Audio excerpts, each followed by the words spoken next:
ইউসুফ আলাইহিস সালাম বলেছিল না যে আমি বিশ্বস্ত, আমাকে দায়িত্ব দেন? আমি বলতে চাই আমি বিশ্বস্ত, আমাকে দায়িত্ব দেন। আমাকে 5 বছর সময় দেন, পুরো দেশের শিক্ষা সিস্টেম চেঞ্জ করে দেবো ইনশাআল্লাহ।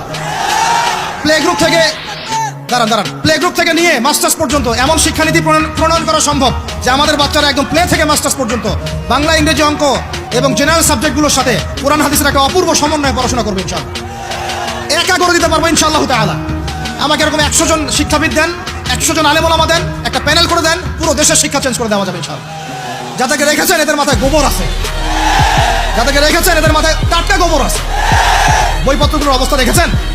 বইপত্রগুলো ঘাটাঘাটি করেছেন? সমকামিতা প্রমোট করছে আমাদের দেশের মধ্যে, ট্রান্সজেন্ডার প্রমোট করছে আমাদের দেশের মধ্যে, আমাদের বাচ্চা কাচ্চা কচি কাঁচা বাচ্চাদেরকে শারীরিক শিক্ষার নামে যৌন শিক্ষা দিচ্ছে। এগুলো আমাদের মুসলমানদের শিক্ষা?